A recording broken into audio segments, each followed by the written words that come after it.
Today's episode is brought to you by Musical Theater Radio's merch store. Looking for that perfect gift for someone or just want to treat yourself to some great musical theater themed merch? Head to musicaltheaterradio.com and click on the All Things Theater button on the homepage and check out all the different designs available. And now, today's interview. Welcome back to another episode of Be Our Guest here on Musical Theater Radio. I am your host, as always, Jean-Paul Jovanoff. Today is another Discover a New Musical edition where you, the listener, and me, the host, get to learn about a new show together. 8 Immortals, a song cycle, features a collection of self-contained vignettes, each song serving as a modern interpretation of one of the 8 classic archetypes from Taoist legend. Today, to tell us a little bit more about the show and the album that's going to be dropping on December 6th are Sam Tsui and Casey Breves. Hello to the both of you and welcome to the show. Hello. Thanks for having us. No problem. Now, before we get into the show, I always like to get to know our guests a little bit better to know, because we get to know you, we get to know what you're writing. So, Sam, we're going to start with you. I always ask for a 30-second bio. So who is Sam in 30 seconds?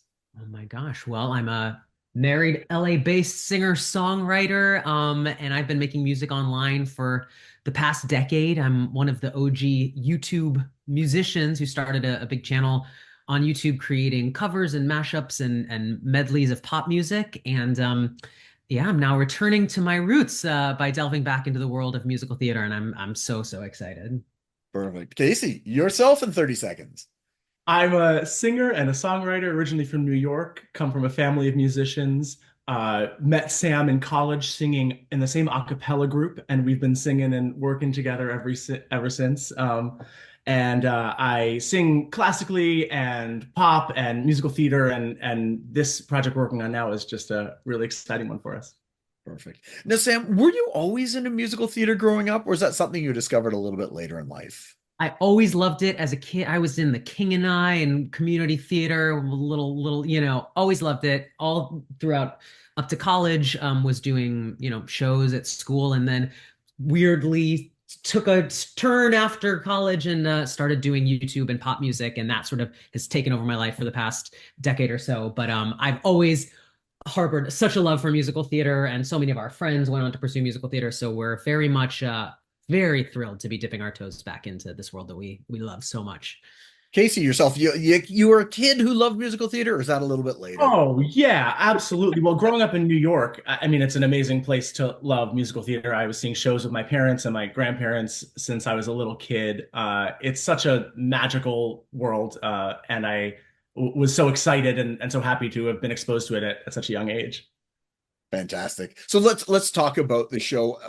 8 Immortals, a song cycle. What was the impetus for writing the show in the first place?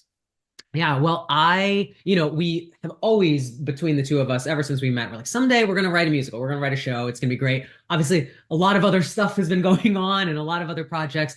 And so we decided, we were like, let's start with something we can do, a song cycle, something that sort of flexes that muscle of telling stories through music and creating these little vignettes, but in a way that we can kind of focus on these individual little stories and sort of piece them together thematically at the end. And of course, we started saying like, yeah, that'll be doable. And then it's like 2 years later, we're like, this was a big project, actually. So I've always loved, I'm half Chinese. My dad is from Hong Kong, and I've always loved mythology, folklore. I actually majored in classical Greek in college. But there's a lot of shows about Greek mythology, and there are not many that are tapping into some of these more global folktale traditions. And so these 8 characters, the 8 Immortals, are some of my favorites as a kid. I loved learning the stories about these some of them are kind of pseudo-historical or legendary. It's a really fascinating group of mythological characters. They come from all walks of life, young and old, rich and poor, and each one in traditional Chinese mythological tellings sought and attained immortality via a different means. So they're really interesting kind of classical mythological archetypes that we thought would be really fun to adapt and transform into contemporary retellings. Yeah, and it was perfect for a song cycle because we're like, there's eight of them. There's these eight stories. Let's sort of approach each one in a different way, and then right as the show evolved, we kind of built some connective tissue, and it became its own thing. But yeah, that was kind of the initial idea, and here we are, and it's a real thing. So how does the writing process work with you guys? Like, are you all sharing with all the parts? Is there one of you works on music and book, or how does it work with the two of you? Well, we've been writing together a long time, and we've been together for a long time. So we have Now a we have pretty good. a kid together, so we have Yes. collaborated in many ways. So we have a good system down. But Yeah, we write in a lot of different ways. For this, we like to write at the piano. Sam sits at the piano. I sit on the couch right next to him, and we kind of bounce back and forth ideas. it's different because we write a lot of pop music as well, and that's a totally different muscle to flex in your brain. Oftentimes that's track first, so we'll lay down a track, and then you're kind of listening and get. And what's obviously so much fun about musical theater storytelling is there's in a lot of ways a lot more you can do harmonically, structurally, and so it's fun to kind of sit down and not be bound by a pre-existing 4/4 loop and really let our Yeah. creative juices And fly. we're pretty good at fighting, so I think that's an important element. We're good at disagreeing, working through our different ideas, and Yep. ending up in a place that we're both happy with. As long as you can separate, work relationship and life relationship, Exactly. sometimes That's the trick. Still a work in Sometimes progress. it bleeds over. Yeah. but that's just life in Yes. general, right? You can't help that. Yeah. Tell us about Absolutely. the production history of it. Like, when did it start and where it's gone from there? Yeah, we started it maybe working on it, the first sort of demos and original songs, maybe 2.5 years ago, 2.5, almost 3 years ago. And again, it was, we have a ton of projects going on where we wrote a children's book, we created a children's album, we've been on tour, we've got a lot of stuff always on our plate, which we enjoy. But this felt like something that would say, whenever we have a few hours here and there, let's work on that one song or work on another. So we kind of piecemeal were working on it as a piece. And then about a year and a half ago, once most of the music was written, we were like, okay, let's create this piece in its initial form, which we thought should be a concept album, since we know how to record great music and we know a lot of wonderful singers and performers. And we said, let's have the first iteration of this piece just be in something we can present really beautifully. And so yeah, about a year and a half ago, we started reaching out and recording and arranging, And we've got an amazing cast on this. There's so many great singers with incredible credits and Yeah. with great storytelling, and we were really lucky that they all agreed to be a part of it, and we flew out to New York and recorded them and shot some video content, and we're really happy with the cast on the project. Well, let's talk about the album. It's dropping December 6th. I'm not sure if people are going to be listening to it before or after, but either way, get it because that's the most Check it important thing. out, Listen stream to it. it. Yeah. Mm-hmm. So tell us about the people who you got to be involved in the process of making the album, because obviously you said you've made your own work, but now you've got other people and interpreting. So tell us about all that. Yeah, and seeing it transform is such an exciting process because we record a lot of our own demos, but having these incredible artists on the project has really turned it into something completely different and elevated it. And that's one of the things we're remembering we love so much about musical theater is that it's so collaborative. So much of what we've spent the last decade doing is we do all out of our home studio. It's us producing our own content, and it's so nice to sort of assemble a cast of very talented people to elevate your work and bring a story to life. But yeah, so we knew we needed a cast of 8. It's a sort of ensemble show, and we ended up being 2 of the 8, so we only had to find 6 people because we were like, let's be in it. Why not? We wrote it. So yeah, we knew we wanted people, who are great storytellers, and so a handful of the people like Sammy Williams, who's fabulous, or Megan Lochran or Ben Jones, we knew prior to this project, and we're like, we want to get them.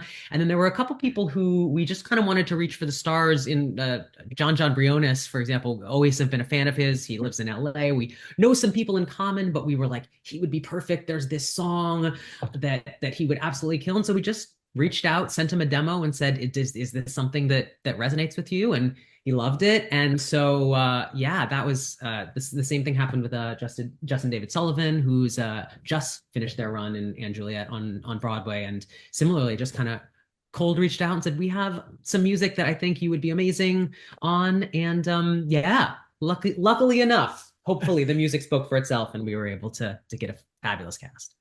Was there a performance on the album? Now, I've no doubt they're all fantastic, but was there a song that someone took and you went, "Wow, they brought something new to it, or it heightened it, or something to that effect"?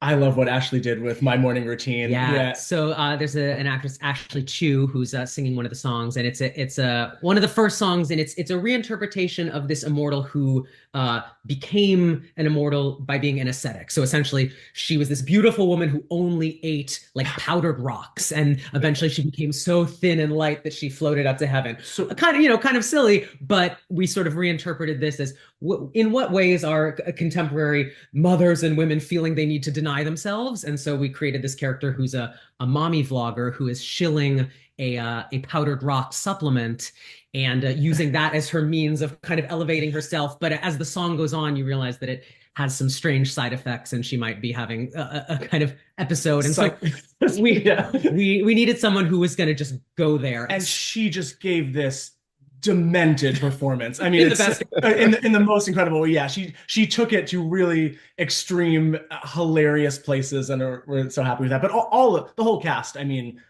transformed the music. But that one in was a fun particular, surprise. and I think that's one of the challenges of creating of debuting a piece that is a theatrical piece as an album is that you don't have the visual component, and so you really are relying on bringing energy and storytelling solely to recording and vocals. And so I think everyone did a great job of listening through the album. I think it feels very visual, and everyone brought a lot of character and life to what was going on. I'm always curious when someone's written a show. Was there a song that just was so easy and flowed right out of you? And then was there one that just it drove you insane because you weren't sure how it was going to go? I'd love to hear it. That's such a great question. I think it's so true of the songwriting process in general. And on this project, some songs just basically are done in 20 minutes, and other ones you come back to over weeks or months. That's one that was really I would say simple was the opening number, So You Want to Be Immortal. I think we wrote that maybe last or toward the end. Just we wanted to create something that kind of sums up the energy of the show, that introduces you to this world of kind of these archetypes. And so that one flowed really easily. I think I Know The Wildflowers that Justin David Sullivan sings, that went pretty fast too. It just felt we had this idea. It's such a beautiful character, the immortal that character is based on, that just seeks to kind of transcend definition and labels and find the beauty in everything. And that song really flowed naturally. I'm trying to think of a song that took us a little longer was a song, and actually one of my favorites, called Three Treasures. It's sort of the act break, sort of, it's a song cycle, so there aren't strictly acts, but it's an ensemble number that takes a phrase from this Taoist text that's just a very simple Chinese phrase about three virtues that you want to try to cultivate to lead a bountiful life. And we wanted to create an ensemble number based compassion, moderation, and humility.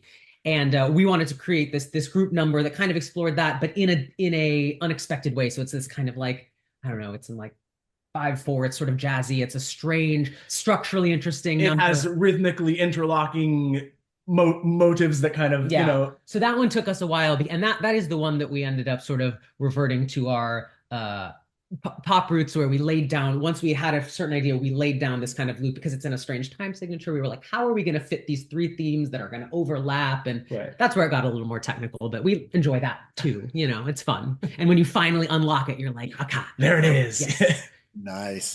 So obviously you're going to be wanting to go forward with it, get it presented. If there's any, producers listening, give us a little description of, what would it take, how many people, and the sort of setting you'd be looking for. I think it's a nice, lean show and would lend itself to stage production really well. Just a cast of 8. I mean, I think it could be done very simply or extravagantly. It's Our sort of, the model in one show that we love and I grew up with was Songs for a New World, something that feels intimate. Obviously, some of the vignettes and stories could be presented in a more grand way, but something that really has this cast that gets to play and have a lot of fun in sort of inhabiting these different characters, and telling some silly stories, some emotional stories, and it's I think it's a fun night of theater. Yeah. Yeah. Well, obviously you're busy working on this. You got the album out. It's time to promote that. But is there anything else you want to promote that you're working on that you'd love people to know about? Yeah, earlier this year we released a children's book and companion album, a children's book with HarperCollins. It's called Why Do We Sing? As I said, we've been making music online for a long time, and we had our daughter 3 years ago, and so we have been working on something to share the love of vocal music with the children in our life. So And that the companion album features a crazy array of genres. We have a Bollywood inspired song. There's mariachi, the opera. yeah. There's it's a really fun kind of musical journey about the reasons that people find joy making music with their Yeah, so that's voices. already available Yes, that's online. out. It's the album's called Why Do We Sing? The book available at Barnes and Noble and anywhere you get your books online. It's also called Why Do We Sing? And that's something that we had a lot of fun. That was kind of like our first half of this year, and now we're like, okay, now it's time to launch into Immortals. some musical theater. But yeah. Very cool. So how do people get to know about you? Know the websites, the socials, all that important stuff. Oh yeah, well we have a an Instagram for the show The for Eight project. Immortals, which is Eight Immortals musical. You can find the Sam Shui or Casey Breves on Instagram. We're on TikTok. We're YouTube. We're kind of everywhere making Anywhere. content. Yeah, look up our names and you'll find more than you want. Well, thank you both for coming on today and congratulations on the album, the show. Soon as December 6th drops, well, probably December 7th, I'm going to get it onto the station and start playing it and promoting Thank it. you so much. Thank you. Yeah, Thanks. we're excited for people to hear it. And this was such a pleasure. That's fantastic. So, again, congratulations and all the best with everything in the future. Thank you so much. All right. We were just speaking with the creators of the song cycle Eight Immortals, which has its album dropping on December 6th of 2024. So make sure you go check that out. Tune in next week as we speak with another guest or guests about their life, love, and passion that is musical theater. I am your host, as always, Jean-Paul Yovanov. And until next time, I'll see you when I see you.